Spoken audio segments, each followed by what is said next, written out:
I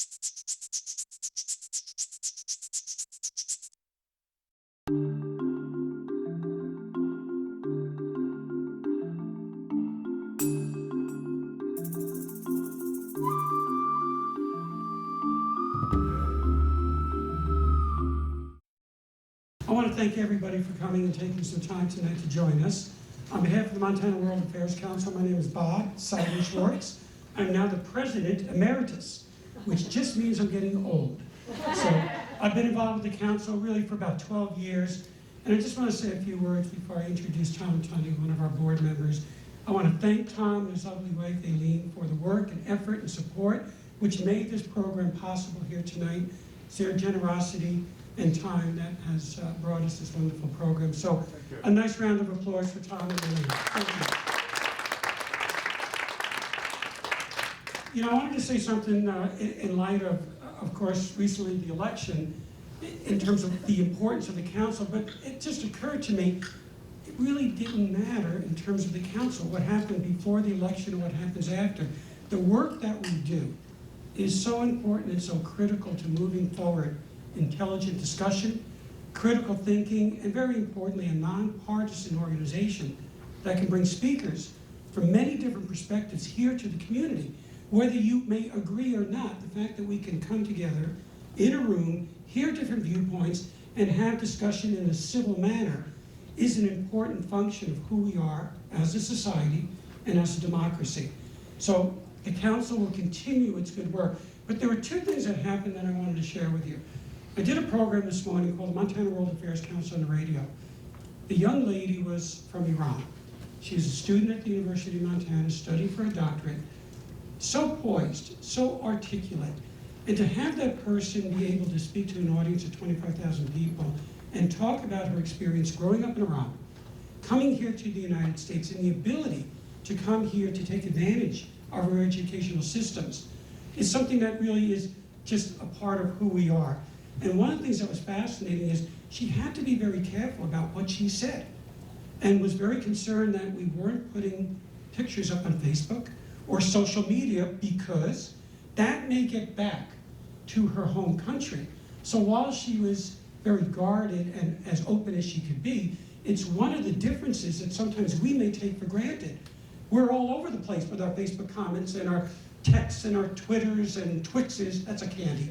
But it made me realize the importance of what we do as a council to be able to bring somebody like this to the community so they could share their background and experience and highlight some of the differences as well as our commonalities. The other thing that happened, which is so important and represents what we do, we had a guest, Sanand Jidi. He is a professor at Georgetown University at the School of Foreign Services, one of the most prestigious schools in the world.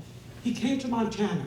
He was blown away by the hospitality, by the warmth, by the engagement of the people here in this community.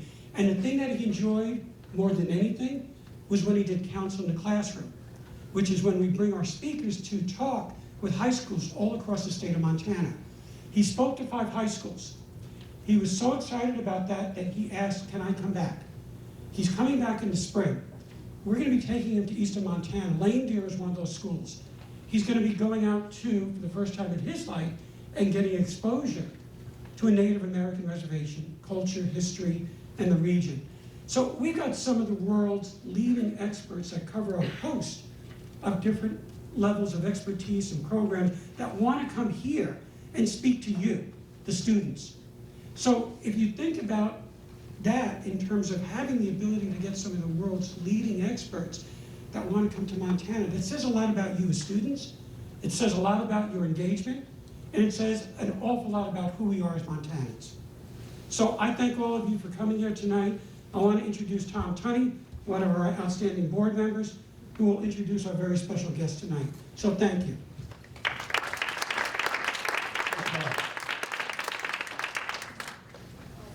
So Bob is emeritus. I'm still on the board, so that means I'm younger than Bob. In any case, we'd like to welcome you tonight to the program sponsored by the World Affairs Council. My wife Eileen and I are delighted to be able to sponsor the visit by Corina Grace, who is working in Guatemala. Karina is from Australia and a mechanical engineer by training, but is heading up a social service development agency in Guatemala. The program, her program, is called SERIES, Social Equity, Resilience, and Ecosystem Sustainability. It's a mouthful, but it covers a lot of territory, and it's a very comprehensive program. Today, Karina did a program on TV with Hayes Long Pole School, high school, Montana State Academy, and Stanford, Montana High School. And it was amazing that the same things that Karina is going to talk about tonight, about her program in Guatemala, apply to what's going on here in Montana. As she got into the program and started talking to the students about what affects them and their lives, the students were saying, well, you know, the last good wheat harvest we had was in 2011. And they were talking about the fact that in one of the towns that they cannot drink the water because the water is poisoned with cyanide.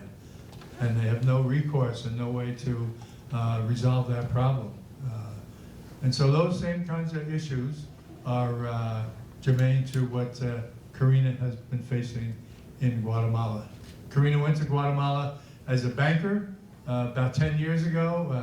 She saw a different need that needed to be addressed, and she and a young friend, Antonio, went to work on that cause and started this youth program. So it's very exciting. Karina is a member of the Global Action Program for Education for Sustainable Development. She's a fellow of the Central American Leadership Initiative and a member of the Aspen Global Leadership Network. And SERIES in 2015, just last year, was the recipient of the UNESCO Japan Prize for Education for Sustainable Development. And the University of California's 10 schools in the university system has adopted her model, a SERIES model, for incorporation into the University of California program. So this is quite an impressive speaker and quite an impressive program. So without further ado, I'd like to take this opportunity to address, to welcome Karina Grace.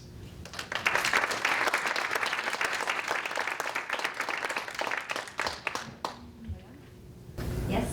Okay. And I would just like to echo Bob's comments and extend my thanks, deep thanks to Tom and Elaine, who have been amazing hosts and actually even better champions of SERIES, because everywhere I go they sit there and say, did you mention this? Did you talk about the prize? So I think they could probably actually do a better job than me tonight, but I'm gonna try and explain a little bit about what we do. And then at the end I've left plenty of time for questions and answers. I'd also just like to thank Emma and the Montana World Affairs Council, because it is such a privilege to be here. I'm thrilled that I'm seeing snow. It is a very rare occurrence for me. I'm sorry for those of you that didn't want it. I was praying for snow. So, can you stay on? So, before I start tonight, I'd like to make sure this works. Okay, let me just reset this and then we can get started. Okay, I'd like to start by sharing some images. Faces of youth and children in the communities where we work in Guatemala. And just invite you to think and reflect on what you think about when you see these images. Perhaps you think about poverty and economic development. Maybe you think about issues of education and gender equality. Or maybe these images make you think about issues of security and immigration and how that could affect you here in Montana or in the United States. I see all of these things, yes, and many more, as I'm sure that you do. But when I look at these images, these faces of youth, one thing shines through. Because when I look at these images, I see future. And I don't just mean the future of Guatemala or Central America or even Latin America. When I look at these faces and images of young people from economically marginalized, vulnerable communities, hundreds, in fact millions of other young people like them, I see the future of the world, and it is bright. Because I believe that these youth from some of the most vulnerable communities that we have hold the key to making our world a happier, healthier, and more sustainable place. And this evening, I'd like to share with you some of my experience over the last 8 or 9 years that makes me believe this. But before I do, a little about me. So I am a country girl at heart. I grew up on 100 acres in rural Australia, and from a very young age, I was out herding cattle, camping under the stars, swimming in creeks, climbing trees. And it was very natural from there to step into a kind of role as what I guess now you'd call a change maker. And I was always the one that was raising money to save the koalas or with a petition to save the forests. And it was from here a fairly natural transition into a career at university to study sustainability and become a young sustainability leader. And when I moved from the country to the big city, I took this love of all things outdoors with me. And then after a few years in university, in my early 20s, with stars in my eyes for this wonderful career in sustainability leadership, my life took a very unexpected turn. At the age of 25, I traveled to Guatemala for the first time. Now, Guatemala is a country, it's right next to Mexico. It's a country of about 15 million people, approximately 1/4 of the size of Montana. It is a country of rich cultural and biological diversity. It's actually part of the world's 5th largest biodiversity hotspot, which means that it has a really high concentration of plants and animals. And it was actually this that I was so excited to see the first time I visited. And when you go to Guatemala, you are surrounded by this very dramatic and inspiring landscape with smoking volcanoes. But it's not the only thing that's smoking. Equally dramatic, much less inspiring, right? What I found when I first visited Guatemala was a country so entangled in a decades-long civil war, widespread poverty, and deeply entrenched corruption that there was no space to think at all about the environment or sustainability. And so perhaps one of this country's greatest assets, its natural resources, were being destroyed at a rate like nothing I had ever seen. And I was heartbroken. But it wasn't just heartbreak at seeing the destruction of the natural landscape. What I also found when I visited Guatemala the first time was this. The stark reality of when environmental and economic poverty meet. And as I saw this ravaged landscape, I was beside myself. Because I realized it wasn't just the planet, this place that brought me such joy as a child and which I loved to do, that was suffering, but people, men, women, and children that were there in the face of it. And so I realized at that time that this identity I'd built for myself, this sustainability leader, this concept I had rallied behind as a child and then a young adult, was only half the equation. Because my idea of sustainability was a rich man's luxury and a poor man's obligation. And I was missing the part of people. And I realized that the place where vulnerable planet meets vulnerable people, there is great need. And I had to shift my work and find a way to address this need.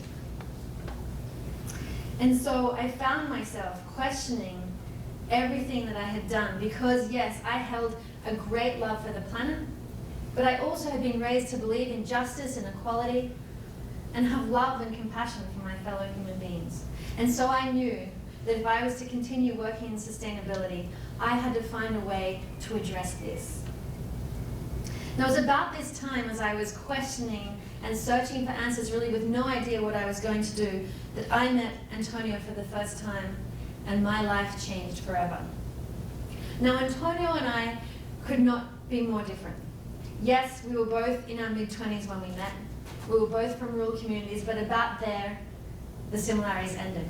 Here I was, a mechanical engineer on sabbatical from the investment bank, and here was Antonio, a young campesino, subsistence farmer, volunteering at a farm so he could learn about sustainable agriculture, who was from a community that had actually been left El Salvador during the Civil War and took refuge in Honduras and were relocated by the government afterwards. And Antonio and I met on the farm that I mentioned, this organic farm where he was volunteering, about 3 hours north of San Salvador.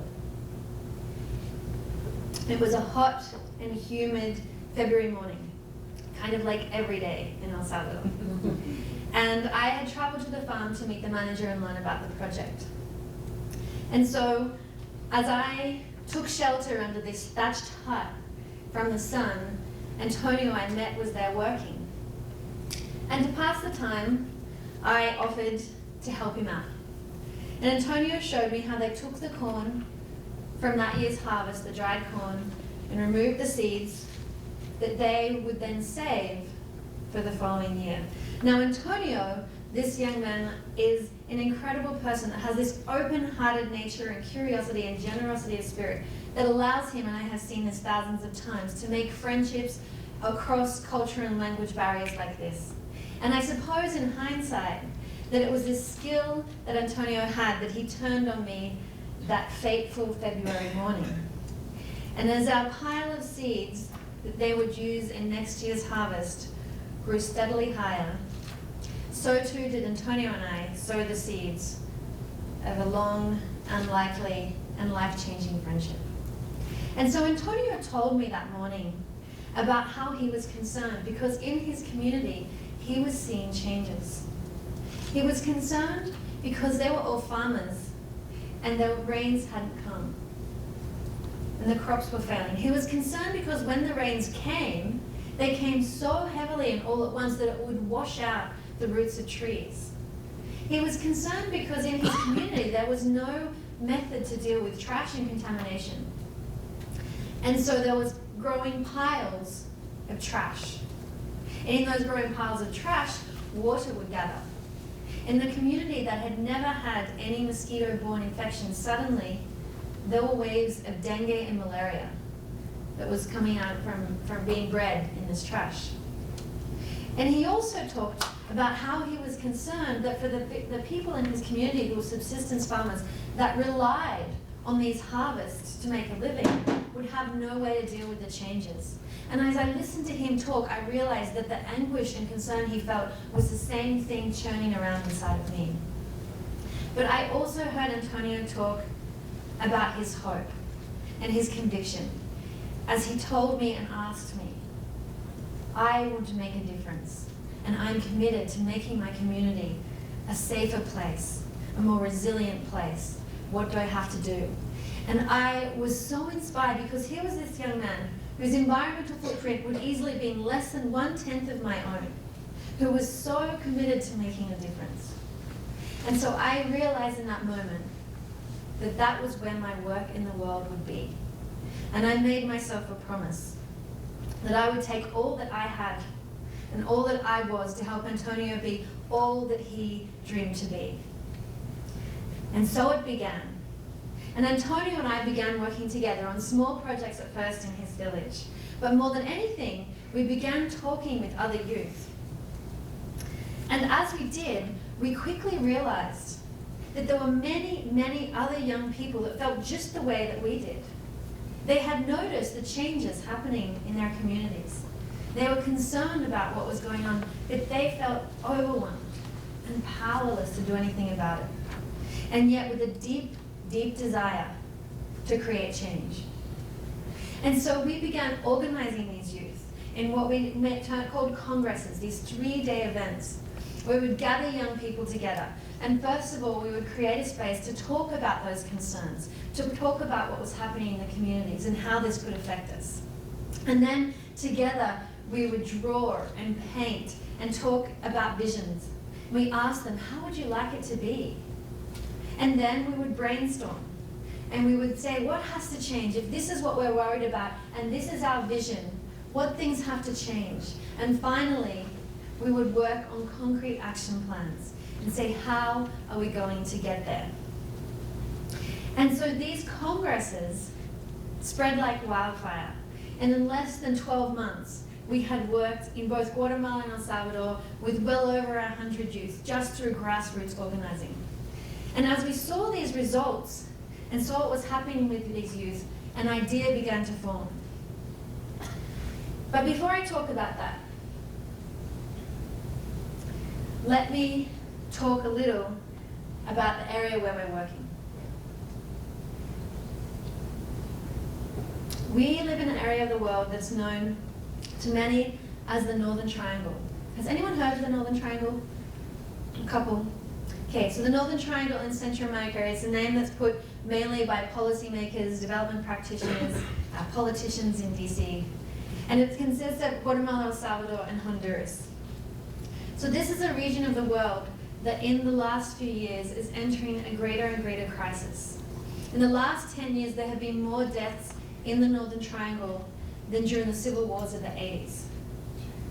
Economic stagnation, deep corruption, widespread poverty.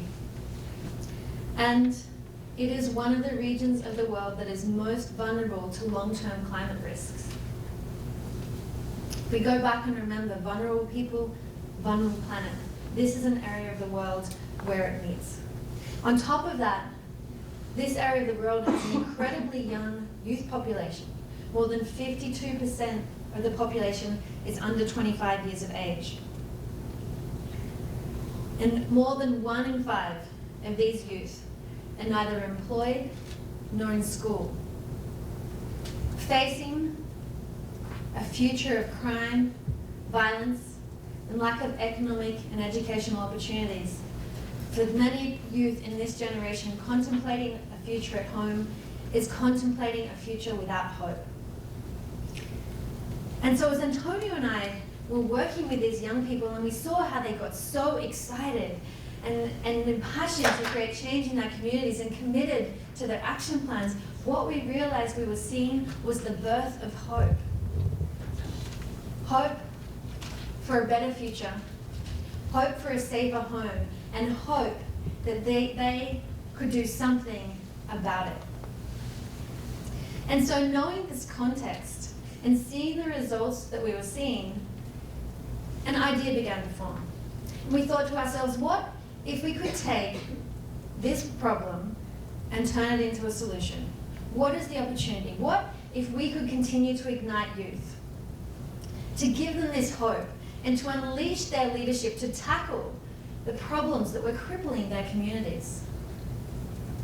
And rather than waiting for the appointed leaders that had continued to fail us in that region of the world to find solutions, what if we could unleash a leaderful generation that was leading the transition and working together to create a new narrative for youth in Central America, from one of violence, crime, and poverty to one of peace, prosperity, and sustainability.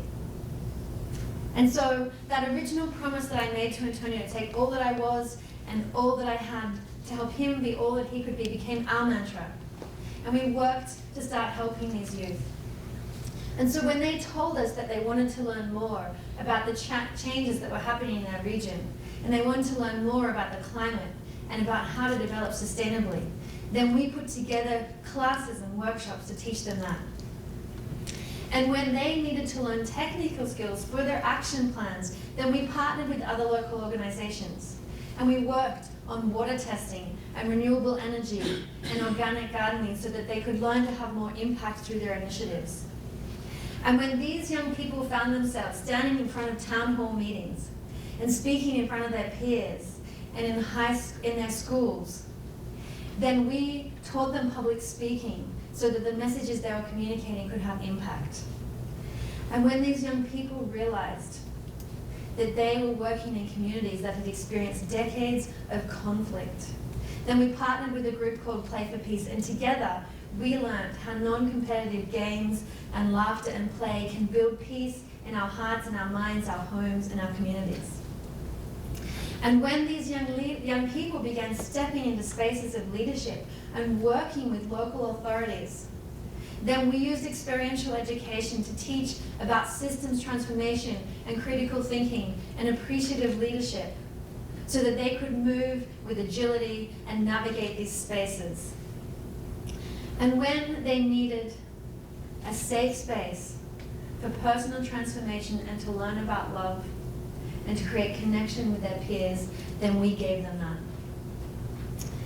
And what we realized was, taking a step back over the years, that we had created this vibrant and dynamic learning ecosystem, which we call transformative sustainability leadership. And in this learning ecosystem, we came up with 9 spheres to define the work that we were doing. And so that includes things such as personal mastery. So learning to do your work with compassion and integrity. And citizen muscles. The idea that failure is not the end of the world, but I actually need to go out and exercise my citizen muscle and repeat it again and again and again, because that is the way I create change. And leadership in action. Learning that being a leader is not a static thing, but leadership is a verb that requires doing and acting. And that should include integrity and inspiration and inclusion. And teaching them about how to accelerate actions by learning about project planning and project management. And what we found was that this learning ecosystem was highly effective in empowering young people and getting them to lead where others had not, and giving them the skills and tools to be highly effective agents of change. Now let's just take another look at the area where we're working. This is the Social Inclusion Index 2016 for Latin America. If you look up the top, you'll notice it includes more than just GDP. So the Social Inclusion Index is measuring things such as civil rights, women's rights, enrollment in secondary school by gender and race. And if you take a look at where we're working, El Salvador, Nicaragua, Honduras, Guatemala, things don't look so good. Especially not if you're female or if you're indigenous. But we're seeing a different story. Today, we have worked with almost 3,000 young people in the region. Over 60% are indigenous, and over 52% are female. And we have this very vibrant network of young leaders.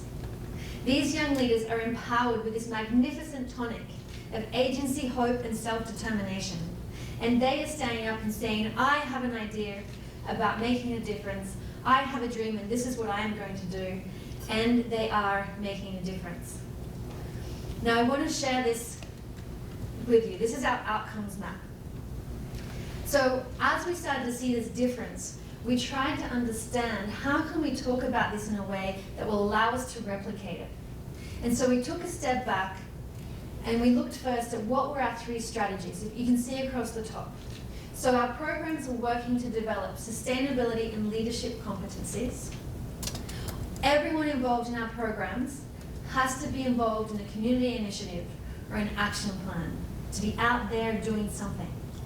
And then we are working to build a dynamic and resilient network, a leaderless network that is not ours, it is of the youth.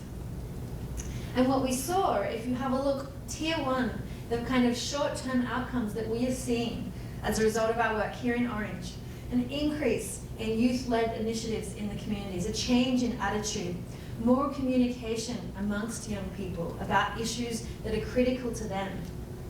And so in the 14 municipalities where we work in Guatemala and El Salvador, we have 25 active youth groups that are taking on problems in their communities through initiatives such as reforestation campaigns to address the risk of landfall and landslide threatening communities, cleaning up the rivers and the streets that are full of trash and to stop it being burnt and creating air pollution. environmental education in the schools, because that does not exist in these areas. Working to ban the use of single-use plastic bags, initiatives that are only just making it to places like the US and Australia. And then what we see in Tier 2, here in the green, is that in communities where we have been for a number of years, we are seeing these young people at 21, 22 years of age stepping into positions of leadership in the civil, public, and private sector. We're seeing more youth involvement in political spaces, which is so important when we're living in democracy, because that's what it's about. An increase in youth-led innovations that are contributing towards reducing those inequalities, building opportunities for employment and economic growth, protecting the national environment, the natural environment.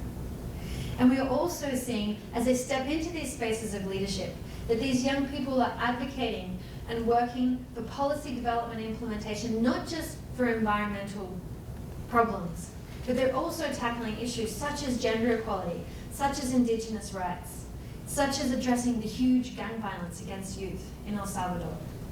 And then Tier 3 here in the blue, in communities where we have been working for quite a number of years, where we have these wonderfully competent young leaders that have had a lot of experience doing this. We have a number of community action plans, and we have a strong and vibrant network where youth are now the mentors and the facilitators for new people coming through the process. That we are seeing impacts such as deeper democracy, localizing of wealth and economy, a more inclusive community voice, and a transformation of place. And I want to share with you a little what that looks like. These are some of my favorite people. On the left is Wilson. Wilson, when I met him, could hardly even say hello. He was so shy. He is now the president of the Community Development Council in Suchitoto, which serves 25,000 people. He's also the elected representative to our board for El Salvador, the youth representative. And here he is, and his role as president of the Community Development Council, inaugurating a peace park to honor the young people that were massacred in this community 3 years ago because of gun violence. On the right up the top is Julio. Julio is from Uspantan, Quiché in Guatemala. This is a region that in the last 5 years has been absolutely devastated by drought because Guatemala's dry corridor has moved from 5 departments to 12. And in Uspantan, in the town of Uspantan, they have water for 2 hours a day. And so Julio is heading up a group of 30 young people who have 7 action plans that are looking at different ways that they can help to get water into the communities and protect their springs. And down the bottom is Fatima. Fatima is an incredible young woman who is very, very passionate about the problems, stopping the violence against women in El Salvador and in Latin America. And so she's involved in a number of civil society organizations, is the founder of a couple, and is very vocal about bringing those issues to public awareness. And here is Zacbet Lopez, Quiché, Guatemalan, 18 years of age, who is working to support a reduction of racism and to change this concept that Indigenous women have no leadership role in society. So this, at least for me, is exciting because I believe that this shows that we are creating changes on a local level and we're creating changes on a national level.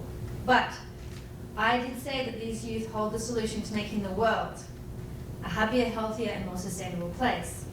So I'd like to share 3 more examples on how this is going beyond borders. This is Fernando. Fernando Maldonado is a Ceres alumni. He is an amazing champion of food systems and food justice, and he's actually recently joined our board. Now, Fernando works at the University of California in Irvine, and he has been there as really championing this learning and educational approach that Ceres has, and has helped us bring our programs from out of Central America up to work with the UC. And so for the last few years, we have been working to design and deliver programming and curriculum to students at the UC system. And from here, this has given us a platform to reach out to other higher education institutions in the US and beyond to say, hey, how can we do this better? How are we preparing our young people to come of age during a time of such global crisis? How can we work together to create a leaderful generation? This is Esteban Salvoshov. Now, Esteban's story in and of itself is inspiring. When we first met him, Esteban had just lost his family home through the tropical storm Agatha. And he had to leave school to work and support his family. Now, Esteban joined the Ceres process, and he was so intoxicated by that tonic I mentioned, which I promise is the only tonic we give our young people. He was so intoxicated that he completed the process in record time. In less than 12 months, had passed through all of our programs that normally take 2 to 3 years. When he graduated, he was elected mayor of his community. He became incredibly active in organizing young people and getting them to get involved with Ceres, in working with the political spaces so that young people knew what was going on, and in asking about what the development strategies in his community were, especially around mining and land rights. But it isn't just this, and Esteban is an absolutely incredible community leader, but it's not just this that makes me really excited about his particular story. Because through Esteban's actions, he has gained the attention of international development agencies. Now, if you know anything about international development, then you'll know that most of the time it is Washington, D.C., top-down driven. A lot of money goes to the top and the middleman, and only a percentage goes into the communities. And yet these development agencies have seen Esteban and have seen the young people working with him and said, hey, we want to support what you believe in because we believe in you. And so he is working to turn the international development paradigm on its head and to model a direct investment that supports community-led strategies and local knowledge brokers. And the last one. This is Abby Gaye. In 2011, Antonio and I met Abby at a congress in the highlands in Guatemala's second largest city. Now, Abby is a story and a young woman who is particularly close to my heart. And it's not just because Abby was there from the beginning. She was number 3, and she was with us bootstrapping this work with a vision, inspired by this vision, to create a leaderful generation and to change the narrative for Guatemalan youth. And it's not just because Abby is like a sister to me. And I have watched Abby grow and develop into a phenomenal educator and leader, and most importantly, a role model for other Indigenous Guatemalan youth. For me, perhaps more than this, is what Abby represents. Abby is a Sutu Hill mine from Solala, one of the poorest departments in Guatemala, where 7 out of 10 children under the age of 5 are chronically malnourished. Abby was born during the Civil War at a time when there was approximately 1 person a month being killed in her community. And when she was 4 years of age, government troops opened fire on 4,000 Sutu Hill Mayans in her community who were peacefully protesting the war. Abby lives in a country where the top 3 crimes against women are femicide, homicide, and murder. And less than 30% of Indigenous women make it into middle school. Abby also is part of a generation of women where 58% are pregnant by the time they're 18. And so not only is Abby's story incredible, but it represents the power of youth leadership. It represents overcoming the odds and believing in yourself and never, ever, ever giving up. And Abby really showed this when in November of last year, her persistence, her belief, and her vision paid off, and she was invited on behalf of Ceres to travel to UNESCO's headquarters in Paris and accept the award that we were given for our work in educating young people to take on the challenges of the sustainability crisis and to lead the way towards a more sustainable future. And Abby stood on the stage and invited the General Assembly of UNESCO to invest in youth leadership and education to build a better future.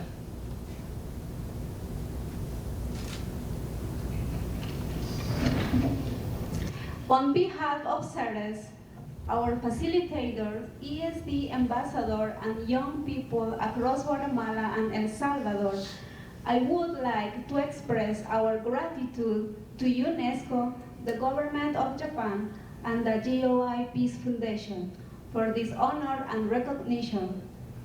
Ministers, ambassadors, UNESCO representatives, friends, and fellow laureates, the task is not small, nothing short for a transformation of a society at every level. We believe that young people with their energy, ideas, and passion for a better tomorrow are one of our most valuable resources to help drive this transformation. CERES is committed to training a core of 7,000 ESD youth leaders and ambassadors by 2020, who are leading the way towards a more just, sustainable, and peaceful society. Wherever you are, whatever you do, we invite you to join us. Hara hartike hedwin nimalah martiosh. Muchas gracias. Thank you so much. So, as you can see, these unlikely leaders are creating impact beyond their borders to leverage investment, to change and influence policy, practice, regulation, and public opinion. But I want to take you all the way back to the beginning, when I said that I believe that these young leaders hold the key to making the world a happier, healthier, and more sustainable place, not just here, but around the world. Why? Because of this. Because these brave and courageous and passionate young people give me hope, and hope changes everything. Hopelessness cripples us. It paralyzes. And right now, I believe that there are many, many people around the world that need hope.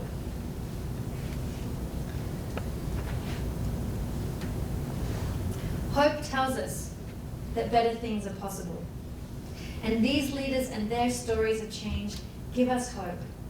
Hope that we can do anything. 7 years ago, Antonio and I began to gather seeds of hope. Take one. And we watered and nurtured and loved and cared for these seeds. Please take one of those around. And these seeds of hope began to blossom and spread. And so I would like to invite you tonight to take a seed. And as you do so, I invite you to think about where you see these seeds of hope around you. And as we did, I invite you to think about how can you use all that you have and all that you are to make this hope blossom and spread around the world. Because I believe that the future lies in the power of the human spirit that soars on the wings of hope, that inspires us to rise beyond our ordinary selves and to achieve something we thought we were not capable of, just like these unlikely leaders. As Emily Dickinson says, hope is the thing with feathers that perches in the soul and sings the tune without the word and never stops at all. Never underestimate the power of planting seeds. Thank you.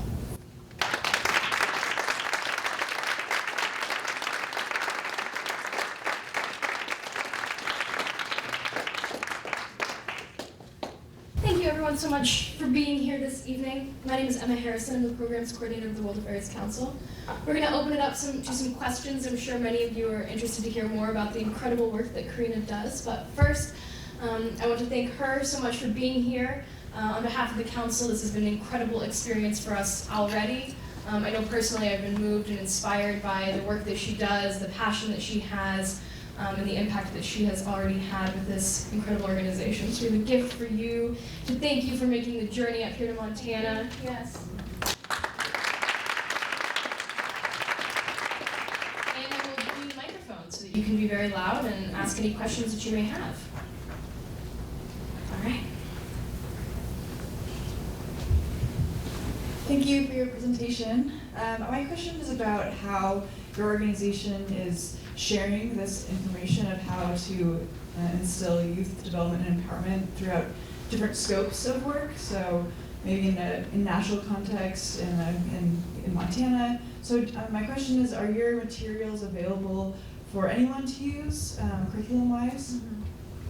So, thank you. So some of the, we have just done this process this year of like the outcomes map that I shared. So this was us taking a step back after like 7 years in the field going like, wow, something's working. So how can we share this, right? Just because of that. So we have just recently completed a theory of change that includes like how are these strategies working and what do they look like on the ground. And we've done that in the spirit of looking at where there are other organizations doing similar work, right? Because Central America, the Northern Triangle, has a set of circumstances, but you can actually see this all around the world. You know, pretty much where the vulnerable people are is where the planet's the most vulnerable. So that's one element. And then the other element that we're doing is we're developing, so we partner, like right now we're working with the University of California, and so we do curriculum development and design as well, and teach that outside of Central America. So they're the two main models that we're using. We don't have a lot of our curriculum online because our theory is more how we do these programs, and so each one is unique. But we also have some other materials that I'd be happy to send to you that we're going to share around like some of the structures.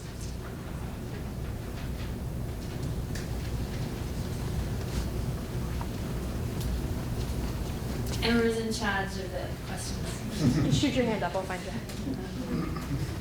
Hello, thanks for that awesome presentation. I was really interested in the fact that you used to be a mechanical engineer, and so I was wondering if that influenced your work at all, and if not, how did you turn away from something that's so different from your current work? I think anything we learn influences us, right? And I think studying engineering and I think maybe Elaine and Tom can attest to the fact I definitely have a how and why outlook on the world, right? So I spent the last 3 days and I felt like, why is this like this? Why is this like this? Why does Montana do this? And that's why they like put me in the hotel here and wouldn't let me stay at their house anymore. So I think, so I really do believe that the things I learned as an engineer and the way that I have about looking at problems and questioning and holding curiosity is something that I bring to this as a facilitator and educator.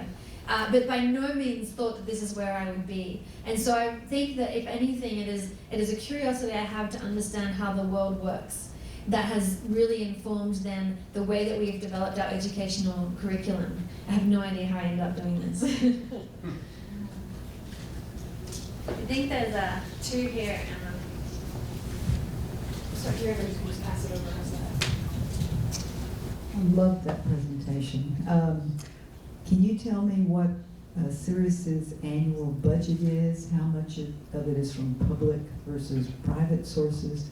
And to what extent this has been incorporated into the schools in those countries?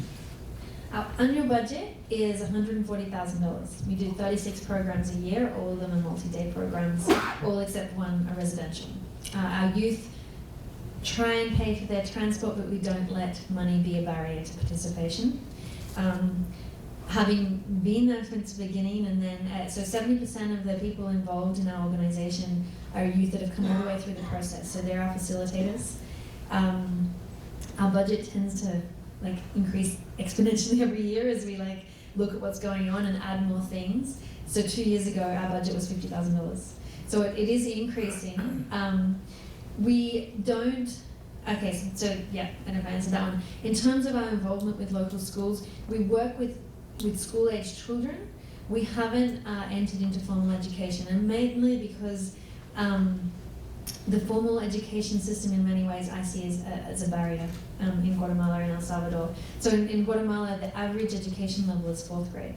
And if anyone isn't educated, this is, you know, like rote learning. We will punish you for critical thinking. We punish you for innovation. And so we're actually trying to break that, right, and get young people to ask questions.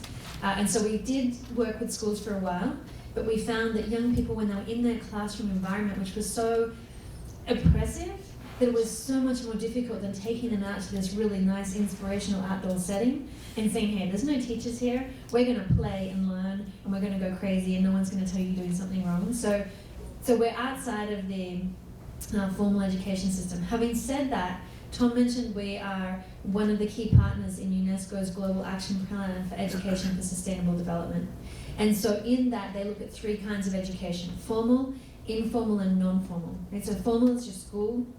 The informal is the kind of stuff we do, so they're programs, but they're not in a curriculum, and a government curriculum. And then the non-formal is the conversation we have over a cup of coffee, and we learn something from each other. And so what we're trying to do with our work with UNESCO and partnering with higher education is to say, okay, we need education to change, right? How are we going to prepare young people for what's coming? And generally speaking, formal education systems are pretty cumbersome. And it's going to take a lot to change curriculum. It's going to take a lot to change curriculum in the US and Australia. It's going to take 100 years to change curriculum in Central America. So how can we partner intentionally and create bridges between formal and informal learning spaces? Because what we get to do in the informal is innovate really quickly. So we get to innovate and then partner with formal institutions like the University of California to bring that innovation into the system without having to change the bureaucracy. With your work with University of California, are there students coming from the University of California down there to help you and learn from you? We did pilot some programs, and we're looking at doing some more in the years ahead. There were first generation college students from Latino parents that came down. They didn't come down to help us, but they did come down to learn. And so these programs were our week-long leadership intensive, where we had our youth community leaders side by side with these students, and they went through the program together. And so for us, it's really important how we sit as equals around a table, that there's not an imbalance of who's helping who, but we're here to learn together. And that was a phenomenal program that we're looking. Our challenge is how we can do this with a language barrier, right? So if we do it in English, how do we include our youth? Hi. I actually lead violence prevention prejudice reduction workshops across the state of Montana, so I'm familiar with this work and really inspired by what you've had to say. My question is, how did you manage to take your inspiration and turn it into a movement or an organization? I'm really curious. It's a good question. Makes me want to think about it. My first thing is one step at a time. Having come from a very corporate background, it's all about what is the 5-year strategic plan? And we teach leadership, and when we teach leadership, we often say it's not so much about that, because we're actually living in this place of emergence, right? I don't actually know what it looks like when we achieve a more sustainable economy and more sustainable changes to our political systems. I don't know what that looks like. But what I know is that every step I take, I'm going to take with integrity and with an equity-oriented systems lens, and with thinking about these things. So I talk about leadership as it's the way that I work and walk in the world. And Ceres has really been that. There was no way that when I sat down with Antonio and we started playing with corn, that we knew that it would get here, right? But what we have done, and what I think is part of who we are, is that everyone that comes along this is how I think about it, right? So most leadership, there is someone in front and we're all followers. We don't actually teach followership, so that model in itself isn't a problem, because what we teach is everyone needs to be a leader, but there's only one person out in front. And so when we talk about it, I imagine it's all standing in a line. And so we're all going in the same direction, but what you can see over there, your vision is slightly different to mine, but it also means that we go together. And when I stumble, you may help me, and when I have a skill to help you, I can help you, and we go together. And I really think Ceres has been that. Everyone that's in Ceres calls Ceres their family. And this is hundreds of youth in our family, so I don't know if that answered it, but that's...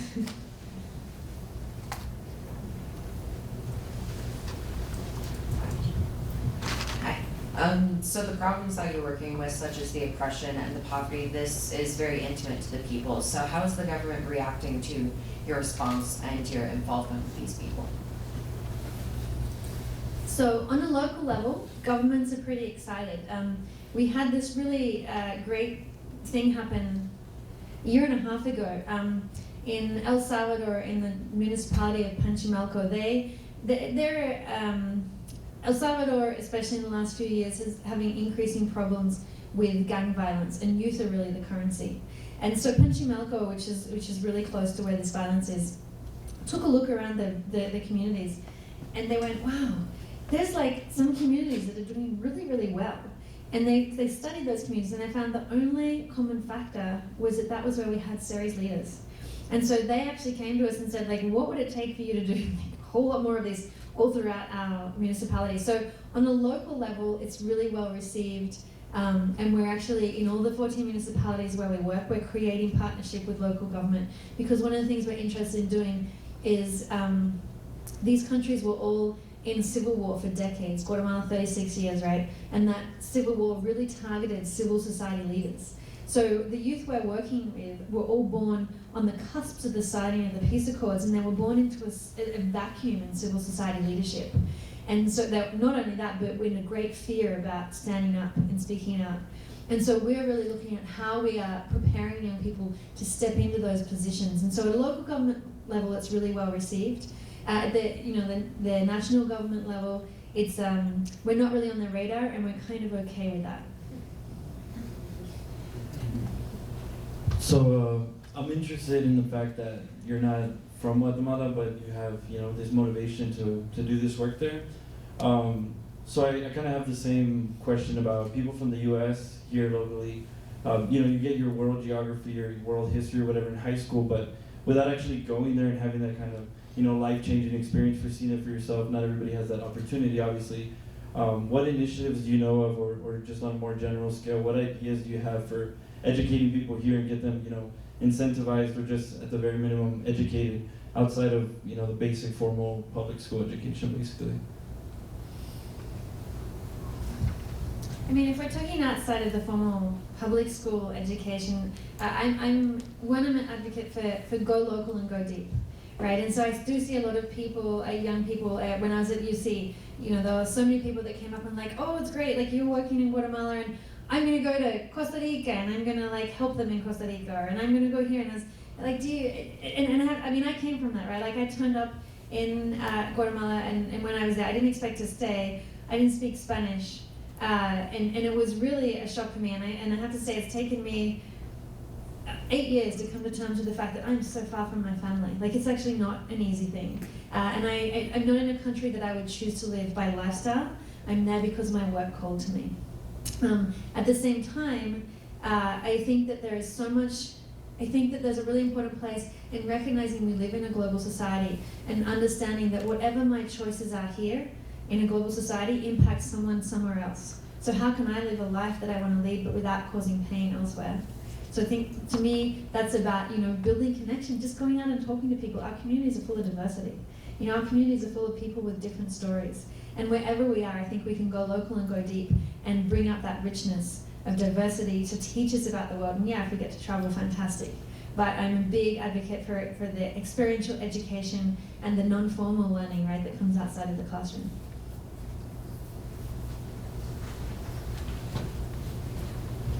So you talk a lot about leadership and teaching leadership, and so I was wondering, what is your first step in tapping into that potential and building leaders? I think the first thing is getting young people to believe in themselves. So when I said, this magnificent tonic of agency and self-determination, I think when young people find that place, and so we're now in our first program that we do in the space of 3 days, we end it with a community forum that's organized by youth. So something like this, and we invite the local leaders to come, and we have those young people stand on the stage with a microphone and say, this is our vision for our community, this is what we're going to do about it. And that is incredibly powerful, because it means, A, I'm telling you guys all what I'm going to do, so there's a bit of a commitment there. But there's actually something magic that happens when someone stands up there and says, hey, I'm a leader, and there's what I believe about in my community, and I'm going to go out and pick up trash. And just doing that, right, starts to change this idea that young people have. And say, maybe I'm a leader. Maybe I could pick up trash. And the people that are sitting in the audience are going like, wow, maybe you are, because really it's unusual to see young people speak out about what they're going to do in their community. So to me, it's that is our first step that we do every time.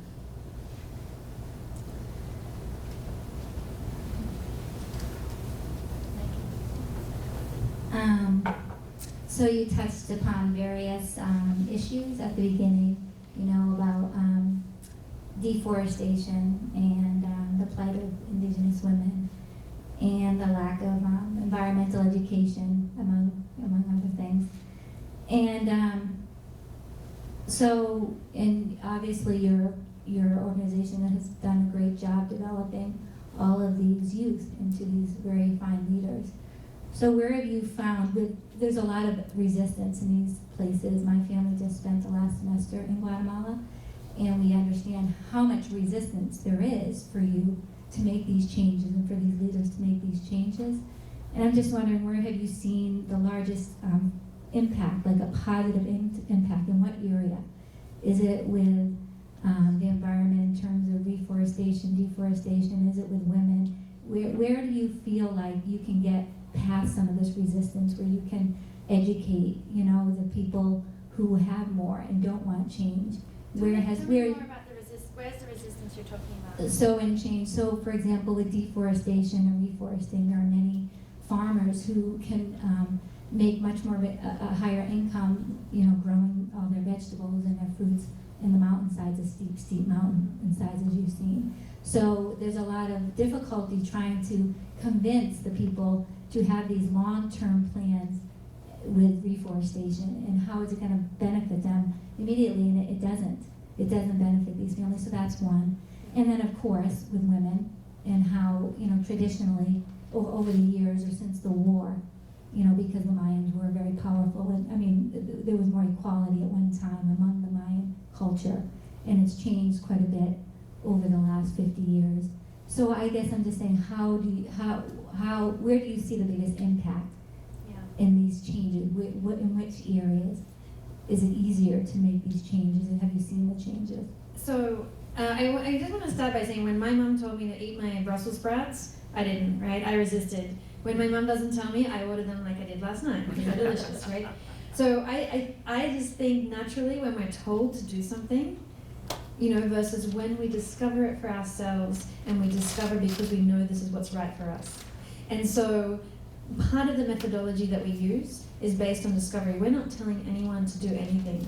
We are inviting them to hold curiosity, and hold curiosity within the space of, this is the science and background of what's happening to the world around you. And so that was one point I wanted to make. The second point is that every single action plan is born outside of then the curiosity that comes out of that. So when I look around and I see what's happening around me, and I say, you know, what makes me the sadness, me as Karina Grace, is I feel so sad when I see the trees, the pine trees that are dead because of this pine beetle. So that is where I am going to work, and that's my action plan. And John might say, hey, you know what really upsets me? It's the fact that the trout are not in the rivers anymore, because I'm a fisher, and that's what I really care about. So I want to work on that issue, right? And so what's really important is that every single action plan comes from the youth themselves, and it comes from them recognizing that this thing causes me discomfort, and then I want to think about how I can fix it. So that sense of ownership and discovery means that those actions, those initiatives are theirs, they're not ours. And I think that gives it a lot of power. And then in terms of where we've seen the biggest impact, it really varies. I don't know if you went to Quetzaltenango, but Quetzaltenango is a very Quiché indigenous area. That is one of the areas where we're strongest. And they're taking on a range of issues. They have huge problems. We're talking about cyanide in the water from mining today. They are facing huge problems with poisoning of their water supplies, huge problems with issues in chemicals in agriculture that are causing sicknesses. They're taking it all on, and they're having a huge impact. These are the ones that are attracting international support. And then we have other communities where they're saying, hey, we want to ban single-use plastic. And so they've gone door to door. I mean, that is totally community-engaged processes, going door to door and saying, this is why we're concerned about the trash. What do you think? And everyone's like, hey, that makes sense. Yeah, we're concerned too. And they get everyone on board. And then they go and they say, what do we have to do to change this? So I feel like there isn't a particular theme. What is absolutely clear is that it's the areas where we have those 3 strategies, where those 3 strategies are strong. So competencies, action plans, and network, that is where it's best. And that's what we've seen over the years.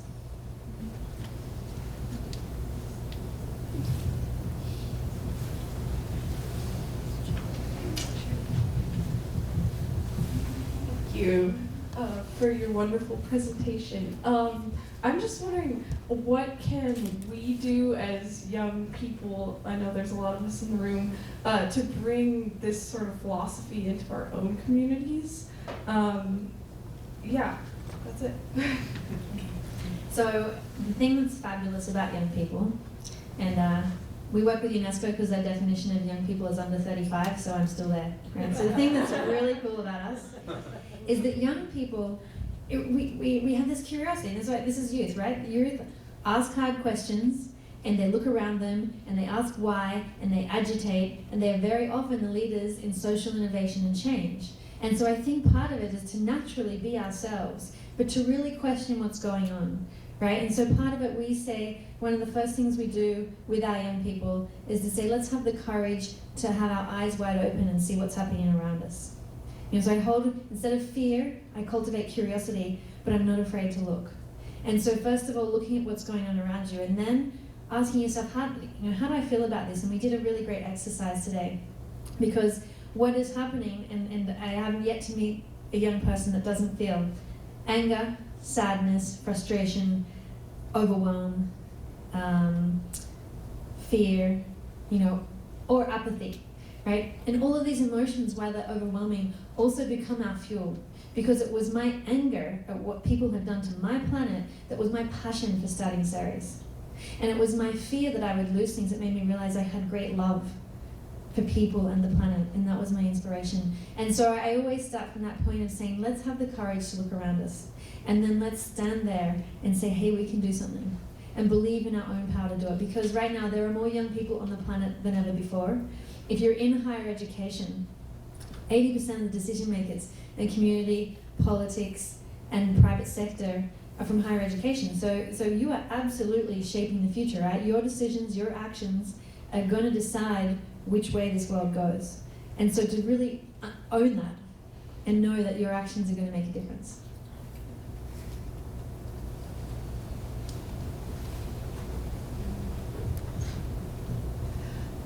Given the importance of ability to plan their families, to young women being able to continue to be leaders, is Ceres involved with family planning or reproductive education? So again, this comes from, everything comes from our youth, right? So we, 3 years ago, when I go back, I think I mentioned to a few people, the day I fly back, we have our annual Youth Sustainability Summit, and this is when we give the opportunity for young people working on action plans all across Guatemala and El Salvador to come to a 5-day camp.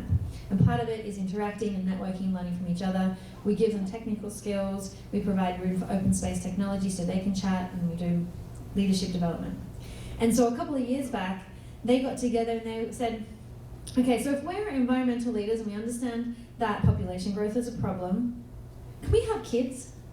And we went, hey, I don't know, let's invite a doctor. And you guys they didn't want us to be there. They took their doctor, they went off and they sat in a circle under a tree, and they talked about what it meant to have children if we're environmental leaders, and we believe in this. And I know for me, as a young person, this is actually a relevant question as well that I hold.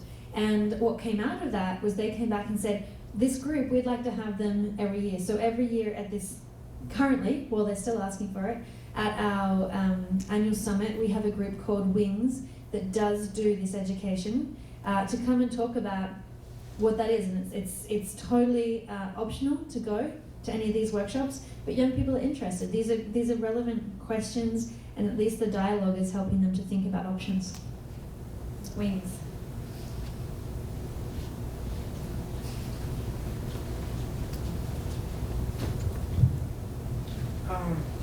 So before this, I've never heard of this organization, and I'm sure there are other people here that haven't, but for all the people in Guatemala and El Salvador, you say that you have these 3-day programs and you have other programs, but how do you get to them, and Like, do you just go door to door? How do you let these people know about the problems? That's such a great question. Thank you. So everything, you remember I put up the strategies in Mama's Network? And so everything we've done, all of our growth is organic, right? So someone comes to our program and they go home and they're like, wow, we just did this awesome thing with Xeres, you've got to go. And that has been a lot of our growth. And so we've tried to be more intentional about it now. And so in all of the municipalities where we work, we have what are called ambassadors. And so ambassadors are trained to be facilitators, so they're certified to be facilitators of our programs. They get paid when they facilitate, which is really big for these young people because there's not a lot of job opportunities. But more importantly, they are there being champions and they're organizing other young people.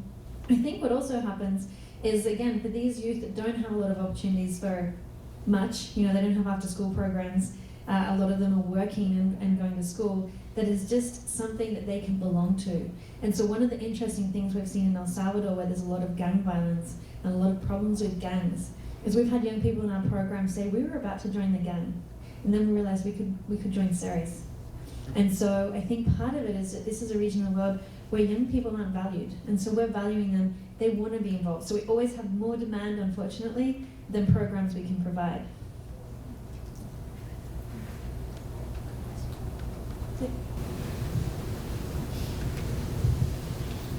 So, of course, one of the main things that you're trying to address is pollution and environmental impact. And in America, one of our biggest problems is carbon emission because of the industrialization. But in places like Guatemala, where it's not quite as industrialized, what kind of pollution is their main contributor? So the most obvious one of the things that's really interesting about that region of the world that I always think about is that it's just that the pollution is more visual. So there's no trash collection system, right? And that photo that I showed of the little boy standing like on the edge of that rubbish dump, I took that, driving through an area that's actually like one of the protected forests. And then you get to like big rubbish dump because there's no trash collection. And so everyone just goes and takes it and throws it off a cliff. But I sometimes also wonder if maybe that isn't more effective because here it's out of sight, out of mind. And just because it isn't on our streets doesn't mean that we aren't using single-use plastic and throwing it away to go into the oceans for the next 100,000 years.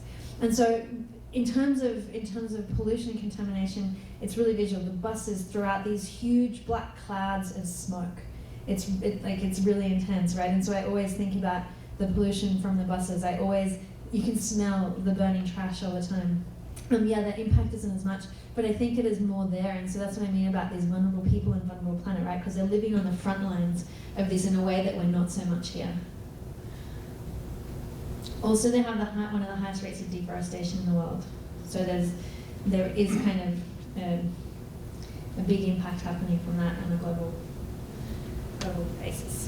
I think we'll conclude there for the evening. I'm going to pass the microphone off to Tom as well, but I realized that I forgot to thank MCAT for recording this program. Thanks as always to Missoula Community Access Television for supporting the council. And I was supposed to mention that, and now I have. And I don't think I need the mic, do I? You're allowed. Yeah, you can hear me. But we do want to thank Karina and Grace for coming up and making this trip and for their wonderful presentation about such an outstanding program. So thank you very much.